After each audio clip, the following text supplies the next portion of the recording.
അൻവർ ചെയ്തതൊന്നും തെറ്റെന്ന് പറയില്ല. പക്ഷെ ശൈലിയിൽ CPM-ന് അതൃപ്തിയുണ്ട്. ഇനി ഉന്നയിച്ച ആരോപണങ്ങളിൽ ഗൗരവപരമായി എന്തെങ്കിലും ഉണ്ടോ എങ്കിൽ അത് പരിശോധിക്കും.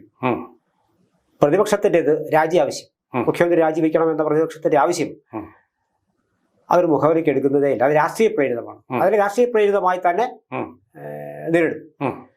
ചില സ്റ്റാൻഡപ്പ് കോമഡികളാണ് ഓരോ ദിവസവും പുറത്തു വരുന്നത്. എന്താണ് സാഹചര്യം? അൻവറിനെതിരെ ഒരു പ്രൊട്ടക്ട് ചെയ്യുന്നുണ്ടോ, അതോ തള്ളി പറയാനും കഴിയുന്നില്ല? എന്താണ് സാഹചര്യം? മധുരിച്ചിട്ട് തുപ്പാനും കഴിയുന്നില്ല, എന്നാൽ കഴിച്ചിട്ട് ഇറക്കാനും കഴിയുന്നുള്ള ഒരു പരുവത്തില്ല. ഒരു നെല്ലിക്ക പോലെയാണ് ഇപ്പം അൻവർ എന്ന് പറയുന്നത്. അൻവർ എന്ന് പറയുന്നത് വലിയൊരു അസറ്റാണ്. കാരണം UDF-ന്റെ തന്നെ കോട്ടകൾ തെറിപ്പിക്കാൻ കഴിയുള്ള ഒരു നിധിയാണ് മലബാറിനെ സംബന്ധിച്ചിടത്തോളം. ഇവർക്ക് മലബാറിലെ ന്യൂനപക്ഷ വോട്ടുകൾ വളരെ നിർണായകമാണ്. ഇനി അടുത്ത തെരഞ്ഞെടുപ്പ് 2026 വരുമ്പോഴും. KT ജലീൽ അങ്ങനെയായിരുന്നല്ലോ, കൊടുവള്ളിയിൽ വെച്ചിട്ട് നമ്മുടെ PK കുഞ്ഞാലിക്കുട്ടി എന്ന അധികാരി. അപ്പൊ അതുപോലെ വളർത്തിക്കൊണ്ട് വരുന്ന ഒരു നേതാവല്ല. രാഷ്ട്രീയ പാരമ്പര്യം ഉള്ളത് കൊണ്ടൊന്നുമല്ല, ബിസിനസ് പാരമ്പര്യം മാത്രമേ ഉള്ളൂ.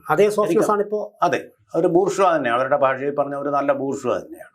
പിന്നെ അതുകൂടാതെ പരിസ്ഥിതിയിൽ ബിസിനസ് താല്പര്യത്തിന് വേണ്ടി പരിസ്ഥിതിയൊക്കെ പരിക്കേൽപ്പിച്ച ആളുമാണ്. അതിനൊരു പരിസ്ഥിതിക്ക് ഒരു വിലയും കൊടുക്കുന്ന ആളുമല്ല. പാർട്ടിക്ക് അത് പ്രൊട്ടക്ട് ചെയ്യേണ്ടി വന്നു, അദ്ദേഹത്തെ പ്രൊട്ടക്ട് ചെയ്യേണ്ടി വന്നു രാഷ്ട്രീയമായിട്ട്. അതുകൊണ്ടാണ് അല്ലെങ്കിൽ ഒരു കേസിലൊക്കെ പെട്ടെന്ന് അദ്ദേഹം ജയിലിലാവേണ്ട സംഭവങ്ങളൊക്കെ ഉണ്ടായിട്ടുണ്ട്. പക്ഷെ ഇപ്പോൾ PV അൻവർ ഇത് വന്നിരിക്കാൻ കാരണം അദ്ദേഹം വന്ന രീതി ഈ പറഞ്ഞതുപോലെ ശരിയായിട്ടുള്ള രീതിയിലായിരുന്നില്ല. ഒരു പാർട്ടി അംഗവും ഒരു പാർട്ടി MLA-യും ഇതപ്പര്യന്തം അവലംബിച്ചിട്ടില്ലാത്ത ഒരു മാതൃകയാണ്. പാർട്ടിയെക്കുറിച്ചുള്ള ആരോപണങ്ങളൊക്കെ ഇങ്ങനെയുള്ള ജില്ലാ കമ്മിറ്റി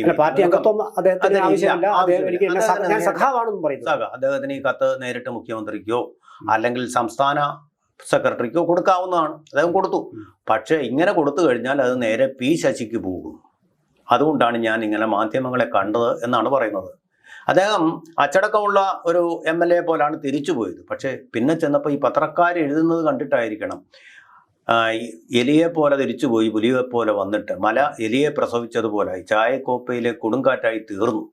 അപ്പോൾ അദ്ദേഹത്തിനൊരു വാശി അങ്ങനല്ല എന്ന് പറഞ്ഞിട്ട് അദ്ദേഹം വീണ്ടും പത്രസമ്മേളനം നടത്തി.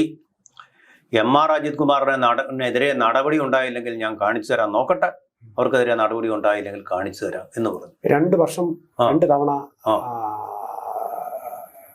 തെരഞ്ഞെടുപ്പുകളിൽ അദ്ദേഹം സ്വതന്ത്രനായി നിന്ന് അതിന് ശക്തി തെളിയിച്ച ഒരാളാണ്. ഒരുപക്ഷെ ഈ രണ്ട് ടൈം പൂർത്തിയാക്കുമ്പോൾ CPM-ന്റെ നിയമം പ്രകാരം ഒരിക്കൽ കൂടി മത്സരിക്കാൻ കഴിഞ്ഞില്ല എന്നും വന്നേക്കാം. പക്ഷെ അദ്ദേഹം പാർട്ടി മെമ്പറല്ല, ചിലപ്പോൾ ഇളവത്തിന് കിട്ടിയേക്കാം.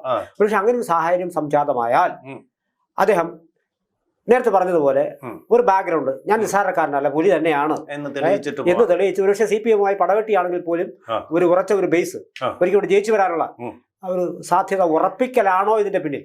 അദ്ദേഹം ചരിത്രത്തിൽ അദ്ദേഹത്തിന്റെ അടയാളം പതിപ്പിച്ചിട്ട് പോകാനുള്ള, കേരള രാഷ്ട്രീയ ചരിത്രത്തിൽ അദ്ദേഹത്തിന്റെ അടയാളം പതിപ്പിച്ചിട്ട് പോകാനുള്ള ശ്രമമാണെന്നും അദ്ദേഹം മനസ്സിലാക്കി കാണും. അല്ലെങ്കിൽ അദ്ദേഹത്തിനോട് പറഞ്ഞു കാണും, അടുത്ത ടൈമിൽ നിങ്ങളുണ്ടാവില്ല, ഇന്നാണ് സ്ഥാനാർത്ഥി, ഇപ്പോഴേ ഗ്രൂം ചെയ്തുകൊണ്ട് വന്നിട്ടുണ്ടാവും.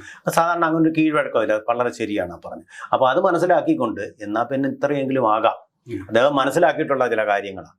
അത് വെച്ചുകൊണ്ട് MR അജിത് കുമാർ അതെ ഒന്ന് നോക്കാം. ആഭ്യന്തര വകുപ്പിൽ നടക്കുന്ന P ശശിയുടെ അവിടെ നേതൃത്വം. പക്ഷേ P ശശിയുടെ പേര് പറയാൻ പോലും അദ്ദേഹം ധൈര്യം കാണിച്ചിട്ടില്ല എന്നുള്ളതാണ് എൻ്റെ ഒരു വസ്തുത. എഴുതി കൊടുത്തിട്ടില്ല. കേരളം രാഷ്ട്രീയത്തിലും കൊടുത്തിട്ടില്ല, ഗവൺമെന്റ് സർക്കാരിലും കൊടുത്തിട്ടില്ല. മുഖ്യമന്ത്രിക്ക് കൊടുത്ത പരാതിയിലും P ശശിയുടെ പേരില്ല. അതേസമയം MV ഗോവിന്ദന് കൊടുത്ത പരാതിയിലും അതില്ല. അതേസമയം വാചാടോപങ്ങൾ ഭയങ്കരമായിട്ട് നടക്കുന്നുണ്ട്. P ശശി എന്ന് പറയുന്ന ഏതോ ഒരു ഭീകര ജീവിയാണെന്നുള്ള മട്ടിലൊക്കെ പറയുന്നുണ്ട്. മറ്റെല്ലാ CPM-കാരും കാണിക്കുന്ന പോലൊക്കെ തന്നെ അദ്ദേഹവും കാണിക്കുന്നുള്ളൂ. ഭീകരമായിട്ടുള്ള ജീവിയാണെന്ന് അദ്ദേഹം പറയും. എഴുതാതിരിക്കുകയും ചെയ്യുമ്പോൾ അതിനകത്തൊരു രട്ടത്താപ്പുണ്ട്. അല്ലെങ്കിൽ അദ്ദേഹം ആരോ പേടിക്കുന്നുണ്ട്, അല്ലെങ്കിൽ അദ്ദേഹം ഈ പറയുന്നത് പോലെ വലിയൊരു ധീരനൊന്നും അല്ല എന്ന് നമുക്ക് ഊഹിക്കേണ്ടി വരും എന്ന് മാത്രമാണ്. അതായത് ഈ പോലീസിലെ ഈ കാര്യങ്ങളൊക്കെ പറയുന്ന അവസരത്തിൽ തന്നെ ലാവ്ലിൻ കേസിന്റെ കാര്യത്തിൽ ഒന്നും പറഞ്ഞിട്ടില്ല, സ്വർണ്ണക്കടത്ത് കേസിൽ ഒന്നും പറഞ്ഞിട്ടില്ല, ശിവശങ്കരനെ പറ്റി ഒന്നും പറഞ്ഞിട്ടില്ല, സ്വപ്നയെ പറ്റി ഒന്നും പറഞ്ഞിട്ടില്ല, വീണ വിജയന്റെ കേസിനെ പറ്റി പറഞ്ഞിട്ടില്ല, CMRന്റെ കാര്യത്തെ പറ്റി പറഞ്ഞിട്ടില്ല. അവിടെ നിന്ന് മണൽ ഖനനത്തെക്കുറിച്ച് പോലും ഒരു വാക്ക് പോലും അദ്ദേഹം പറഞ്ഞിട്ടില്ല. പെട്ടെന്ന് ഇങ്ങനെ തിക്രത ചക്ര പരാക്രമനായിട്ട് ഇങ്ങനെ വരാനുള്ള കാരണം, പ്രകോപനം എന്താണെന്നുള്ളത് പെട്ടെന്ന് മനസ്സിലാവുന്നില്ല.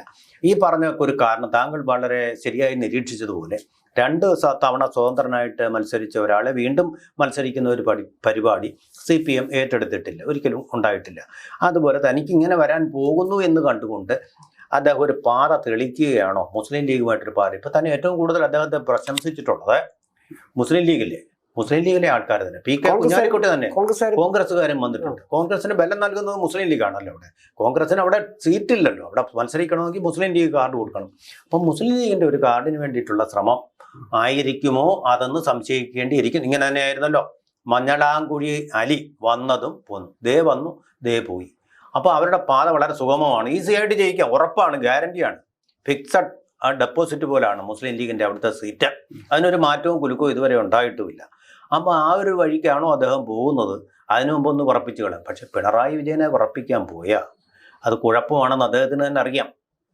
അത് കടുവയെ പിടിച്ച കെടുവ എന്ന് പറയുന്നത് പോലെ ഒരു സംഭവമായിട്ട് തീരാൻ സാധ്യതയുണ്ട്. അതുകൊണ്ടാണ് ഇപ്പോൾ CPM-നും ഒന്നും മിണ്ടാൻ പറ്റില്ല. കാരണം മലബാറിലെ മുസ്ലിങ്ങൾ എന്ന് പറയുന്ന ന്യൂനപക്ഷം അവർക്ക് വളരെ പ്രധാനപ്പെട്ടതാണ്. അതുപോലെ തന്നെ അവരുടെ ഒരു കോർ ഫോക്കസ് എന്ന് പറയുന്നത് മധ്യ തിരുവിതാംകൂറിലെ ന്യൂനപക്ഷങ്ങളാണ്. അപ്പോൾ അതിനെ വിട്ടൊരു കളിക്കും അവർ തയ്യാറുമല്ല. അതുകൊണ്ട് അവരും ഒരു ചെറിയ പുലിവാൽ പിടിച്ചിരിക്കുകയാണ്. പക്ഷേ ഈ നേരിട്ടൊരു കുടുംബത്തിൽ നിന്ന് ഇറങ്ങി വന്ന് മുഖ്യമന്ത്രി ആളല്ല പിണറായി വിജയൻ എന്ന് പറയാനുള്ള ധൈര്യം അദ്ദേഹത്തിന് എവിടെ നിന്നുണ്ടായി എന്നുള്ളതാണ്. കോട്ടക്കൽ റസാഖും അത് കാണിച്ചു. ഞങ്ങളൊക്കെ CPM-ന്റെ ലേബലിൽ നിന്ന് ജയിച്ചവരല്ല, UDF-ന്റെ കോട്ട തകർത്ത് വന്നവരാണ്. അതുകൊണ്ട് പി ശശിയാണ് അദ്ദേഹം ഫോക്കസ് ചെയ്തത്. പക്ഷെ ഫലത്തിൽ ഇപ്പൊ പി ശശിക്കെതിരെ ഒരൊറ്റ വാക്കുപോലും ഇല്ലല്ലോ. പി ശശിക്കെതിരെ ഇപ്പൊ ഒരു അന്വേഷണവും ആവശ്യമില്ല. പാർട്ടി ചെയ്ത എന്തെങ്കിലും ഉത്തരവാദിത്തങ്ങൾ കൊടുത്ത ഏതെങ്കിലും ഉത്തരവാദിത്തം അദ്ദേഹം ചെയ്യാതിരുന്നിട്ടുള്ളതായി പിന്നെ ഒരു ജാഗ്രത കുറവ് ഉണ്ടായിട്ടില്ല. പക്ഷേ ഇ പി ജയനാണ് ജാഗ്രത ഉണ്ടാവുകയും ചെയ്തു. അൻവറിന് ജാഗ്രത കുറവുണ്ടായിട്ടും വന്നിട്ടുണ്ട്. പി വി അൻവറിന് മുഖ്യമന്ത്രി പറഞ്ഞത് താനൊരു നിയമസഭാ പാർലമെന്ററി പാർട്ടി CPM-ന്റെ പാർലമെന്ററി പാർട്ടി അംഗമാണെന്ന കാര്യം മറക്കരുതായിരുന്നു. പക്ഷെ അതേ ആവർത്തിക്കുന്നത് ഞാൻ പാർട്ടിയെ ശുദ്ധീകരിക്കാനാണ്, ജനങ്ങൾക്കുള്ള സഹായം പിന്നെ നൽകുന്നതിന്റെ ഭാഗമായിട്ട് ഒരു വാട്സപ്പ് ഗ്രൂപ്പ്, അഴിമതികൾ കഥകൾ തുറന്നു കെട്ടാനും അതൊക്കെ ഇപ്പൊ തുടങ്ങുകയാണ്. അപ്പൊ അദ്ദേഹം ഒരു പാർട്ടിക്കുള്ളിലെ ഒരു തെറ്റിദ്ധരുത്തൽ സംഭവമായിട്ട് അദ്ദേഹം പാർട്ടിയുടെ അടിസ്ഥാന തത്വം അറിയാത്ത പാർട്ടിയേക്കാൾ വലുതായിട്ട് പാർട്ടി അറിഞ്ഞുകൂടാ പാർട്ടിയേക്കാൾ കൂടുതലായിട്ട് അദ്ദേഹം പത്രക്കാരെ പോലെ പാർട്ടിയെ കുറിച്ച് വാസ്തവത്തിൽ ഒരു ചുക്കും അറിയില്ല എന്നുള്ളതാണ്. പാർട്ടിയേക്കാൾ വലുതായിട്ടൊന്നുമില്ല, ഒരു നേതാവും ഇല്ലെന്നുള്ള അതിന്റെ സങ്കല്പം അടിസ്ഥാന പ്രമാണം അതാ. PV അൻവറും അതിന് മുകളിലല്ല, പാർട്ടി പറയുന്നത് എല്ലാവരും. എന്നിട്ടും അദ്ദേഹത്തിനോട് ഇതാണ് ഈ സോഫ്റ്റ്നെസ്. അദ്ദേഹത്തോട് ഇപ്പോൾ അതാ ഞാൻ പറഞ്ഞു, തെരഞ്ഞെടുപ്പ് 2 വർഷങ്ങൾക്കപ്പുറം തെരഞ്ഞെടുപ്പ് വരിക. അപ്പോൾ മലബാറിൽ പ്രത്യേകിച്ച് മുസ്ലിം ലീഗ് കടുത്ത ഭീഷണിയാണ്. അവിടെ ഇങ്ങനെയുള്ള ആൾക്കാരെ പെട്ടുകഴിഞ്ഞാൽ മുസ്ലിം ലീഗിന് ശക്തി പകരും എന്ന് മാത്രമല്ല വേറെയും കാര്യമുണ്ട്. MR അജിത് കുമാറിനെ എന്തു കാര്യത്തിന്റെ പേരിലാണോ ഇപ്പോൾ നടപടിയെടുക്കാത്തത്? അതുപോലെ പല രഹസ്യങ്ങളും അറിയാവുന്ന ആളാണ് ഇദ്ദേഹം. ഫോൺ ചോർത്തൽ നടത്തിയത് കുറ്റമല്ലേ? ആരാണ് ഇദ്ദേഹത്തിന്റെ ലൈസൻസ് കൊടുത്തത് ഫോൺ ചോർത്താൻ? തനിക്ക് വരും ദിവസങ്ങളിൽ ചിലത് കിട്ടും, ചില ഫോൺ കോളുകൾ ലഭിക്കും എന്നൊക്കെ അദ്ദേഹം പറയുമ്പോൾ ആരെയൊക്കെ പേടിപ്പിക്കാനുള്ള എന്തൊക്കെ അദ്ദേഹം കരുതി കൂട്ടി. ഇത് വലിയ പ്രശ്നമാണ്.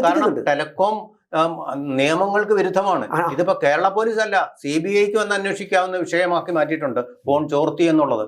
അങ്ങനെ ചോർത്താൻ ഒരാൾക്കും അധികാരം കൂടില്ല. CBI പിന്നെ പോലീസിൽ തന്നെയാണെങ്കിൽ DGP ലെവലിലുള്ള ആളുകൾക്ക് മാത്രമേ അത് ഈ ചോർത്തിയിട്ട് ഇതിനെക്കുറിച്ച് ആരും ചോദിക്കുന്നില്ല. പത്രക്കാരും ചോദിക്കുന്നില്ല, രാഷ്ട്രീയ നേതൃത്വവും ചോദിക്കുന്നില്ല, ഭരണ നേതൃത്വവും ചോദിക്കുന്നില്ല. എങ്ങനെ ചോർത്താൻ പറ്റും? അങ്ങനെ ഓരോരുത്തരും ഇങ്ങനെ ചോർത്തിക്കഴിഞ്ഞാൽ എന്തായിരിക്കും കേരളത്തിലെ അവസ്ഥ? ഈ സ്വകാര്യതയെ പറ്റിയൊക്കെ പറയുന്നു, പ്രധാനമന്ത്രി സ്വകാര്യത ചോർത്തുന്നു, സ്വകാര്യതയിലേക്ക് ഇന്റലിജൻസ് അന്വേഷണം നടത്തുന്നു ഒക്കെയാണല്ലോ പറയുന്നത്. പെഗാസസിന്റെ കാര്യമൊക്കെ പറയുന്നത്. കേരളത്തിലൊരു MLA ഇങ്ങനെ ചെയ്തപ്പോൾ അതിനെ ശ്ലാഘിക്കുകയാണല്ലോ ഭരണപക്ഷവും പ്രതിപക്ഷവും മാധ്യമങ്ങളും.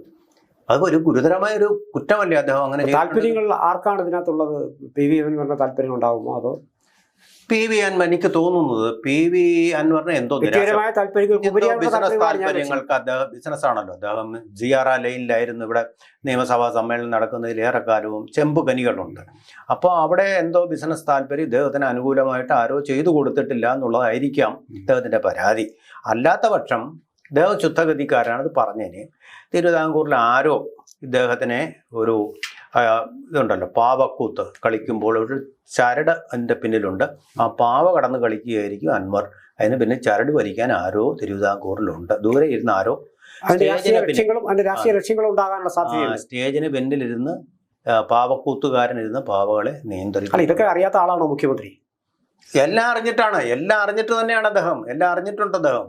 എല്ലാ കാര്യങ്ങളും എങ്ങനെ കൈകാര്യം ചെയ്യണമെന്ന് വ്യക്തമായിട്ടൊരു ബോധമുള്ള ആളാണ്. ഐഡിയ ഇല്ലാത്ത ആളല്ല. മന്ത്രിയായിരിക്കുമ്പോഴും അത് തന്നെ എന്താണ് ചെയ്യേണ്ടത് അങ്ങനെയല്ല, വളരെ വിദഗ്ധമായിട്ട് തന്നെ അദ്ദേഹം വളരെ കൂളായിട്ട് തന്നെ ഇരിക്കും. പക്ഷേ ചെയ്യേണ്ടത് ചെയ്യും. ഉടനെയൊന്നും ഉണ്ടാവില്ല, പക്ഷേ ആക്ഷൻ നമുക്ക് കാണാം. അൻവറിനെതിരെയുള്ള നടപടി നമുക്ക് ഉടനെ തന്നെ വളരെ താമസിയാതെ തന്നെ കാണാൻ പറ്റും. ഓരോരുത്തരെയായിട്ട് വെട്ടി ഒതുക്കി ഒഫീഷ്യൽ പക്ഷത്തിന് മേധാവിത്വം സ്ഥാപിച്ചു കൊടുത്തത്. പാലക്കാട് സമ്മേളനം തുടങ്ങുന്നതിന് തൊട്ട് മുമ്പ് വരെ എന്തായിരുന്നു സംസാരം? അച്യുതാനന്ദൻ മേൽക്കൈ നേടും. എവിടെ നേടി?